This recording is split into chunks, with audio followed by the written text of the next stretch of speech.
Uma das integrais que vai aparecer é a integral de caminho, ou integral sobre caminho, onde você tem uma integral desse tipo aqui. O psi é uma função que tem 3 componentes, então é um vetor. Em cada uma das componentes tem uma função. E você tem aqui esse ponto destacando um produto escalar com um elemento de caminho, que a gente imagina como sendo um elemento de comprimento sobre um caminho orientado no espaço em 3 dimensões. Usualmente a gente tem esse tipo de notação ou esse tipo de notação aqui. Veja que a diferença é que você tem uma bolinha aqui na integral e isso quer dizer que o caminho é fechado. Nesse caso aqui eu tenho uma integral sobre um caminho fechado aqui, um caminho aberto. Essa notação ela é relativamente universal, mas não é a única. Será que vai ter uma metodologia nova para fazer essas integrais? A integral que você costuma fazer no fim é sempre a integral que você viu em cálculo 1, ou no primeiro cálculo do seu primeiro semestre universitário. Você vai fazer as integrais comuns, mas você tem uma tarefa extra agora de reduzir esse objeto a uma ou mais integrais. Em geral, integrais espaciais vão resultar em mais do que uma integral comum. Nada melhor do que trabalhar com o exemplo que nós vamos tratar aqui.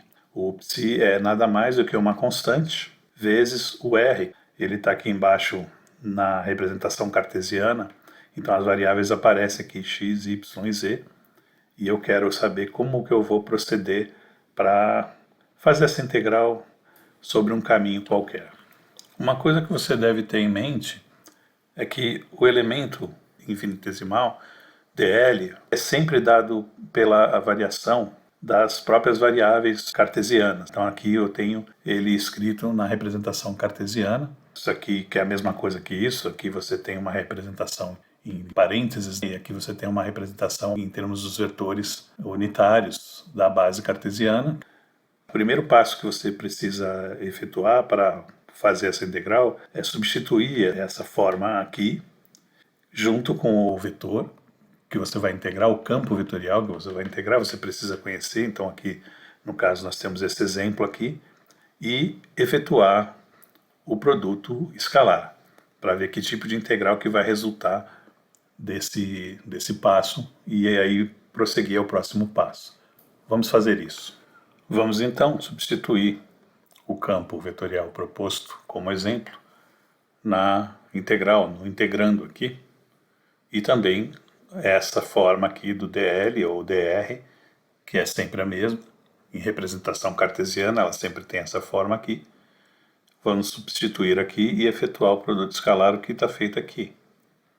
Tá? Então, esse integrando, fazendo o produto escalar com dl, vai ser simplesmente a substituição, né, do lambda xyz, que é essa parte aqui, fazendo o produto escalar com dx, dy, dz. Então você simplesmente efetua o produto escalar, x com x, y com y, z com z, e obtém essa forma aqui, que agora você vai tentar prosseguir integrando, porque você precisa integrar os dois lados aqui da igualdade obtida. A integral fica dessa forma aqui. Você tem lambda integral de x dx, mais lambda integral de y dy, mais lambda integral de z dz. Lembra que lambda é constante, né? Ela é parte da proposta aqui do exemplo que nós temos aqui, né? Que nós estamos fazendo a integral, tá? Então, eu já construí a integral, e essas integrais que resultaram aqui do produto escalar, né? Elas são perfeitamente completáveis, vamos dizer assim, não é? Você sabe que a integral de x dx é x2 sobre 2, de y dy, y2 sobre 2 e o mesmo para z. Note o seguinte, eu coloquei o limite de integração para cada um deles relativo à sua própria variável. Lembra que o caminho vai de A até B, pode ser um caminho qualquer, eu ainda não incluí essa característica aqui, nós vamos falar em seguida. Então, os limites de integração também são dados pelas coordenadas do caminho, tá? Do início do caminho e do final do caminho, que são referidos aqui como ponto A e B. Então, por exemplo, o ponto A tem coordenadas xa YA e ZA. E o mesmo para o ponto B com índice B agora. Portanto, aqui você vê essa referência já na integração. Substituindo os extremos, né, que se referem às coordenadas do ponto A e B, aqui no resultado, você fica com essa expressão aqui. Então, observe o seguinte, lambda é uma constante que foi dada pelo problema, né? Portanto, o resultado da integral só depende dos pontos YA e YB, XA e XB, só das coordenadas do ponto A e do ponto B. Não aparece nenhuma característica aqui neste resultado que se refira a que tipo de caminho você tem entre os pontos A e B. Por exemplo, se eu escolher um caminho diferente, que seja uma deformação arbitrária do caminho inicial, mas que tenha os pontos A e B como inicial e final, o resultado será o mesmo. Você pode concluir então que existem infinitas especificações de caminho que levam a esse mesmo resultado.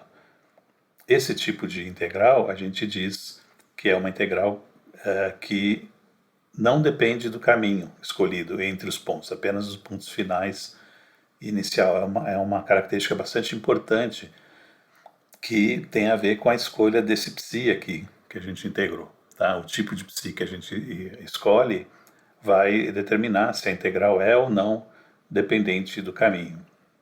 Uma consequência importante a se notar, né, quando há essa independência é que se eu fechar o caminho, o que acontece se eu fechar o caminho? Então é o mesmo que eu escolher um caminho fechado, que poderia ser, aproveitando aqui o desenho, uma ida e uma volta nesse caminho fechado agora aqui. E, nesse caso, você vai notar que o ponto de saída é o mesmo ponto de chegada, né? Ou seja, o XA e XB, YA e YB e ZA e ZB são os mesmos. Então, essa integral no caminho fechado, qualquer que seja a forma do caminho fechado, porque ela apenas importa que o ponto de chegada e de saída são iguais, isso vai dar zero. Então, todos os campos psi que têm essa propriedade de ter integrais independentes de caminho acabam redundando em integrais quando sobre caminhos fechados que vão ser nulas, tá? Então a gente chama esses campos de campos conservativos.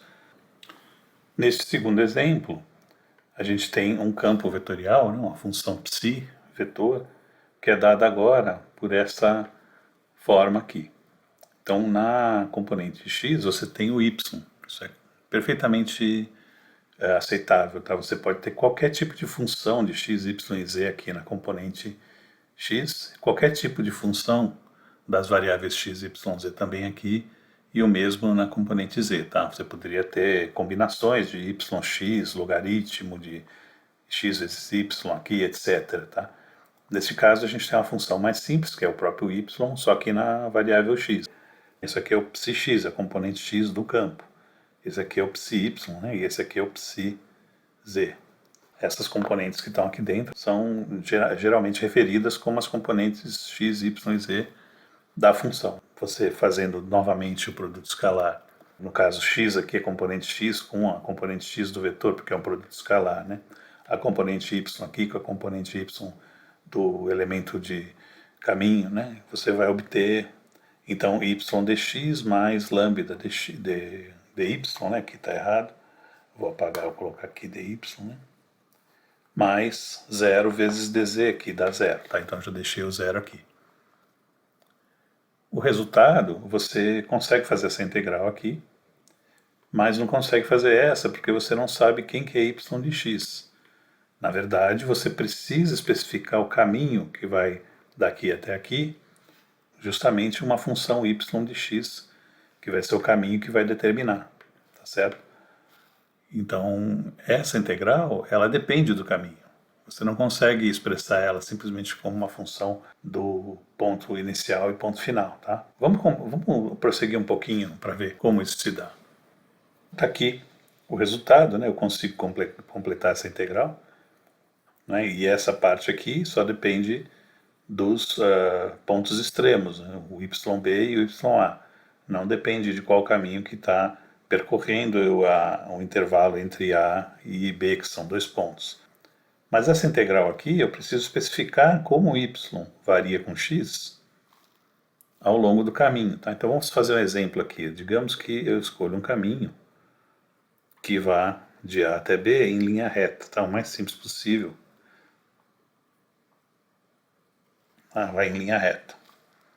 Então, a projeção desse caminho aqui no plano xy também é uma reta, portanto, o y vai ser uma constante vezes x mais um b, né? Isso aqui é a equação da reta no plano xy, tá? Agora sim, se eu substituir essa função aqui, eu consigo realizar essa integral. Tá certo? Fica uma integral simples até, uma integral linear. Mas, por exemplo, se eu tivesse um caminho cuja projeção fosse parabólica, a integral já dá diferente. Então, o importante aqui para nós, nesse exemplo, é ilustrar que a integral pode depender do caminho. Então, há integrais, há campos, né, psi, que dependem do caminho. Esses são chamados de não conservativos. Como último exemplo, vamos pegar esse mesmo campo e vamos tentar efetuar a integral por seguinte caminho, é um pedaço de uma hélice. Tá? Isso aqui é uma hélice, tá? Eu desenhei ela maior para você perceber que é uma hélice com passo h constante. 2 pontos que estão um sobre o outro no caminho sempre tem a mesma distância, né? Conforme você vai subindo aqui no z. Então, esse é o passo da hélice. As equações que descrevem este caminho no espaço x, y, z estão descritas aqui. Você tem o x como função de z, o y como função de z. Se você somar o quadrado de x, y, você vai ver que isso aqui vai dar r ao quadrado, porque você vai ter uma soma de seno ao quadrado mais cosseno ao quadrado que vai redundar em 1, né? Então, y ao quadrado mais x ao quadrado dá r0 ao quadrado. R0 é o raio da projeção circular da hélice sobre o plano xy. Tá? Então, caracterizado o caminho, resta-nos então tentar efetuar essa integral, e aqui eu especifiquei os pontos inicial e final. Especifiquei as coordenadas de A e B, obviamente são pontos que estão sobre o caminho. O que nós estamos fazendo é pegando entre A e B esse pequeno trecho aqui, esse é na realidade o caminho, não a hélice inteira. Nesse caminho, como que fica a integral? Você vai tentar fazer isso como exercício e eu vou colocar o resultado aqui para você ver. Este é o exercício proposto para você fazer a integral de caminho deste campo aqui sobre a curva, mostrado por essas duas equações, partindo do ponto A e terminando no ponto B. Conforme a gente viu anteriormente, essas equações definem uma hélice, cujos pontos inicial e final vão selecionar um pequeno trecho de caminho que começa em A, orientado até chegar ao ponto B. Claro que se a gente tivesse um caminho fechado, por exemplo, como você vê aí agora, nós teríamos que definir melhor em qual ramo que nós vamos integrar, né? Indo de A até B, você pode ir tanto pela parte mais frontal do caminho, que está ilustrada aí, como pelaquela parte do ramo maior. O resultado é esse aqui, você vai demonstrar. Você pode estar curioso, se perguntando por que o resultado não depende do passo H da hélice. Isso parece sugerir que essa integral, que é uma soma sobre esse caminho que vai de A até B, ela é independente de quanto que eu estico essa distância H.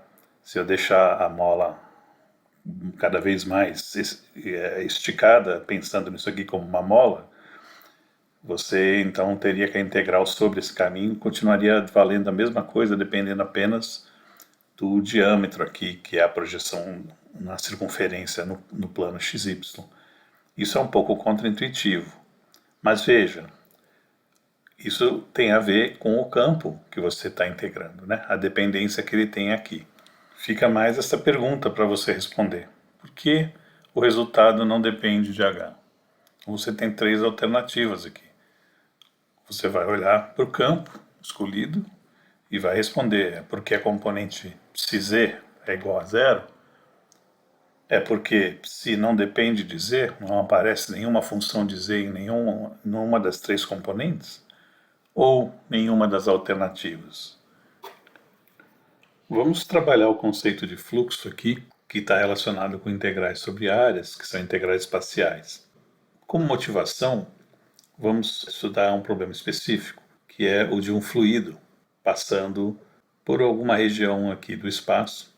Você imagina que tem um fluxo numa região espacial com uma velocidade v aqui nessa região pequena. Vou imaginar que esse tubo ele é muito fininho, ele tem uma área de valor infinitesimal, uma área bem pequenininha, ds.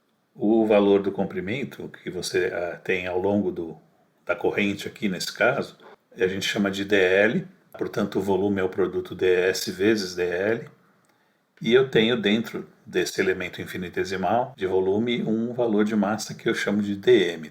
Então, se você conhece a densidade do fluido, o valor do dm é comprimento vezes a área, dá o volume, né, infinitesimal, e ρ aqui a gente está usando para denotar densidade, uma notação bastante comum para denotar densidade volumétrica de fluido. Note, dl dt, que aparece aqui nessa expressão, é o módulo da velocidade se, e é importante esse se que eu estou incluindo aqui, a velocidade é perpendicular à superfície que eu escolhi. O comprimento percorrido aqui pelo fluido, nesse volume infinitesimal, é nada mais do que o módulo da velocidade vezes o intervalo de tempo. No caso de um ponto em que a superfície infinitesimal não é perpendicular à velocidade, qual é o valor da taxa dl dt? Nesse caso, eu preciso pegar a componente da velocidade que está ao longo dessa linha aqui. Então, eu posso chamar essa linha aqui de n, o chapéu. Então, o versor que orienta todos os vetores que podem ser escritos ao longo dessa linha vai ser o n chapéu. Então, nesse caso, eu tenho que o v escalar n chapéu, que é a componente ao longo aqui, digamos que isso aqui seja, por exemplo, o i, do eixo ijk. Então, vai ser a componente x da velocidade, né? V escalar i. Então, é esse objeto que eu vou substituir aqui como dl dt.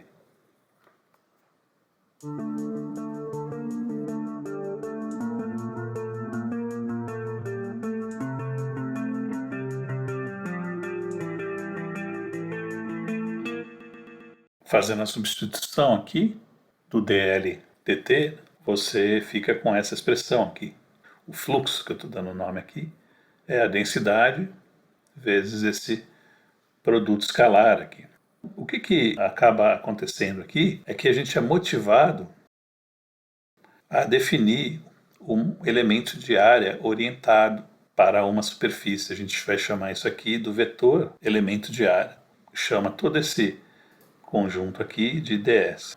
Alguém um pouquinho mais escolado em cálculo vai fazer uma pergunta interessante, que é: você fez uma análise, parece que está tudo certo, mas você tem um objeto do lado esquerdo que é aparentemente bem definido. Você espera que a razão entre essas diferenciais seja bem definida. No entanto, do lado de cá, você tem um objeto que parece ser infinitesimal, ou seja, você tem uma igualdade entre um cara que não sugere que seja infinitesimal com outro que é infinitesimal.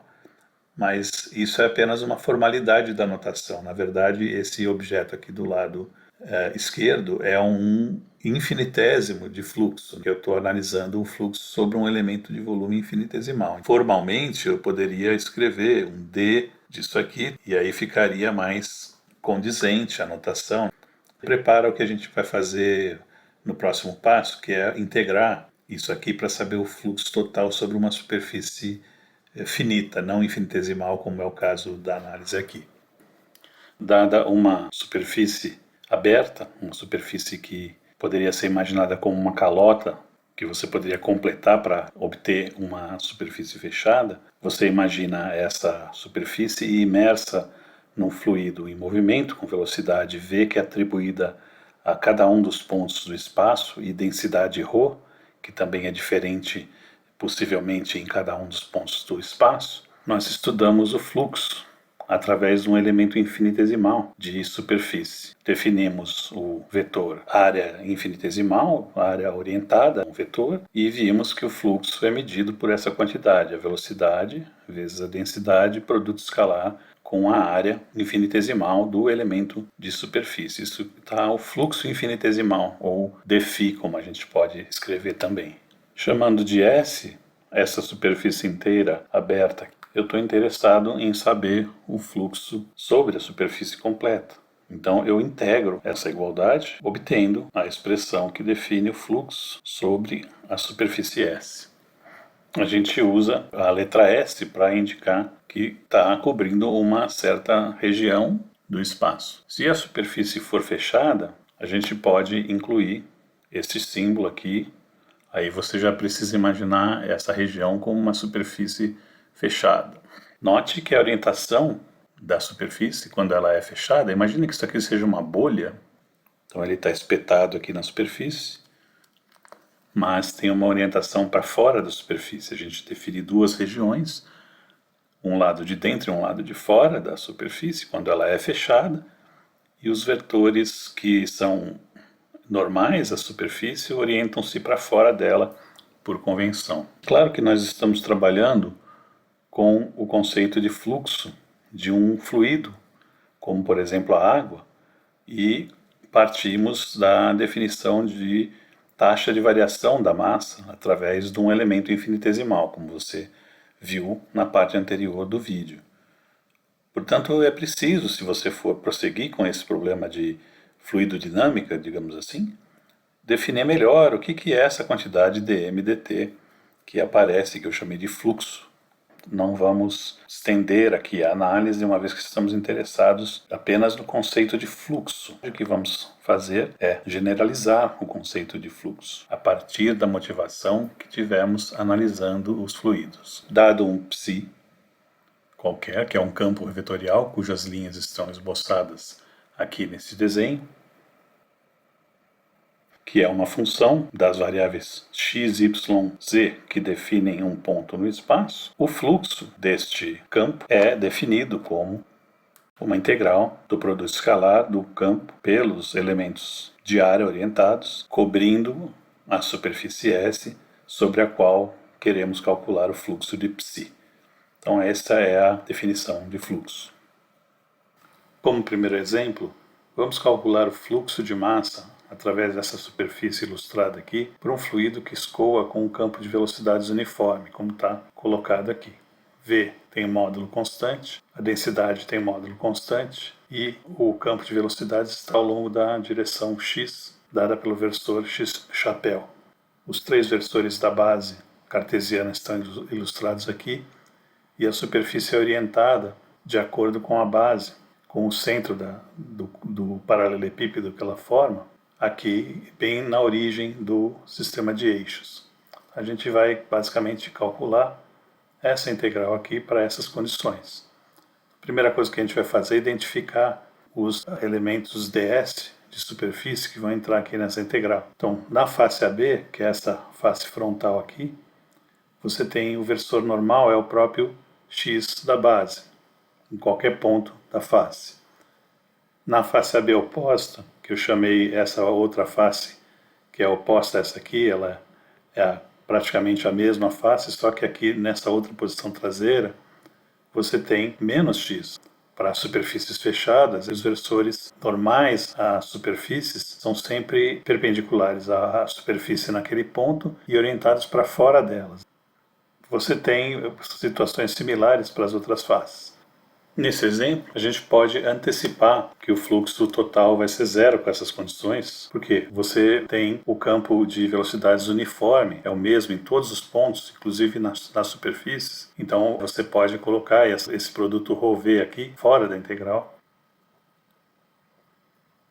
E você vai ter esse tipo de soma aqui dentro do integrando, em que você vai simplesmente calcular as áreas totais das superfícies que você está avaliando e vai somar sobre os 6 tampos que você vê aqui. Claro que a área do tampo AB, que é esse aqui, vai dar o mesmo valor da área do tampo AB oposto, que está na parte de trás, porque isso aqui é um paralelepípedo. Então você vai anulando e nesses 3 pontinhos estão as partes Y e Z também que vão anular e você vai ter zero. Mas é interessante notar como que você especifica o ds de uma superfície, porque você pode ter outro exemplo em que V dependa dos pontos do espaço, ele não seja constante, ele pode variar aqui dentro, por exemplo, ou mesmo a densidade.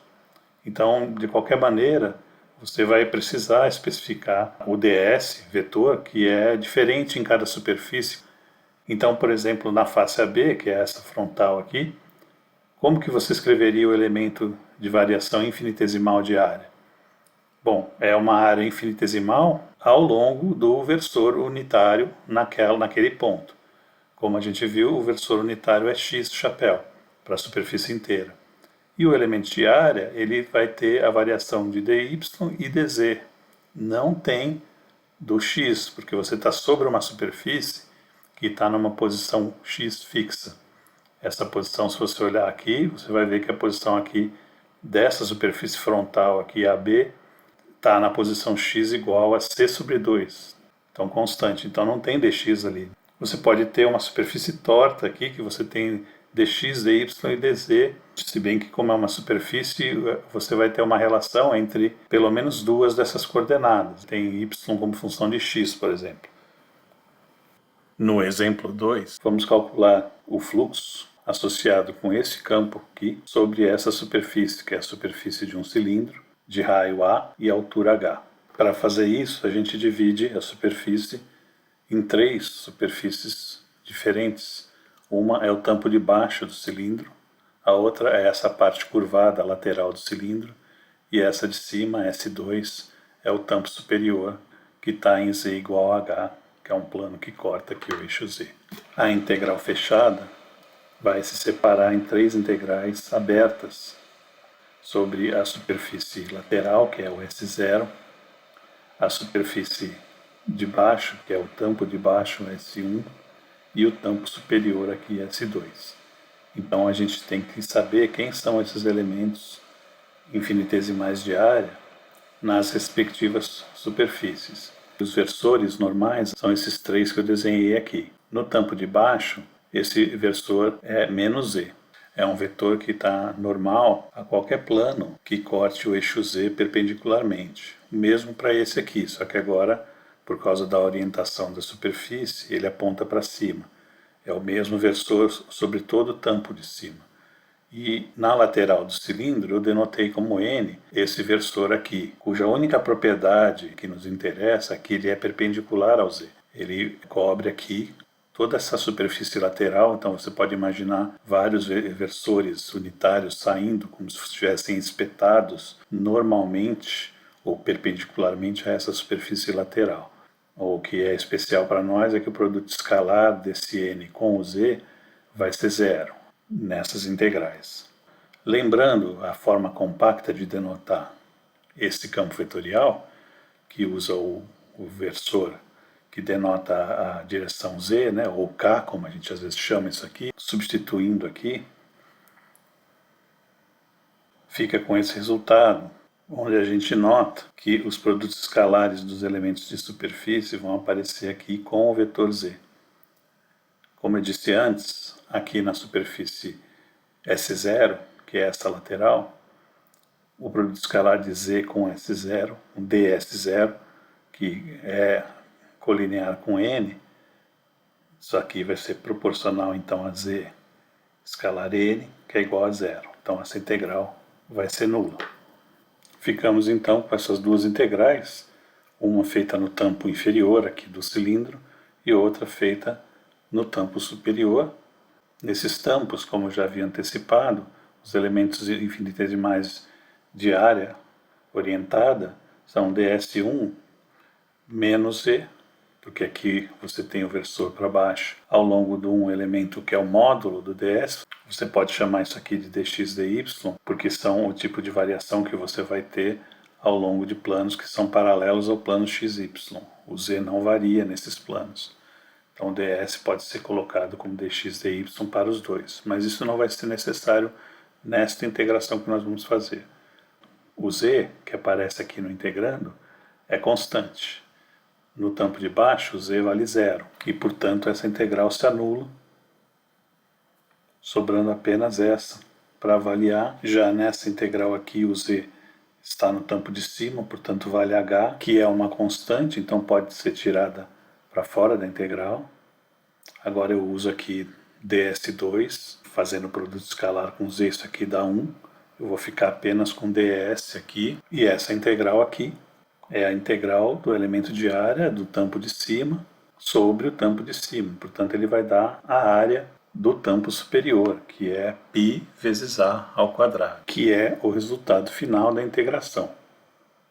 A gente nota que o resultado obtido é o volume do cilindro mostrado na figura. Isso poderia ser antecipado com o teorema da divergência. Esse teorema está visto em outro vídeo, você deve saber usar. Ele relaciona a integral de superfície sobre uma superfície fechada com a integral volumétrica do divergente do campo.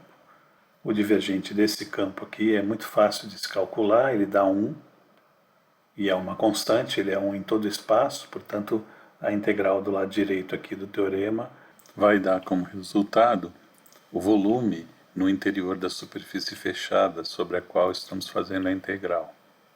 Portanto, não é nenhuma surpresa que, fazendo a integral passo a passo, sem apelar para o teorema da divergência, nós obtemos o volume do cilindro.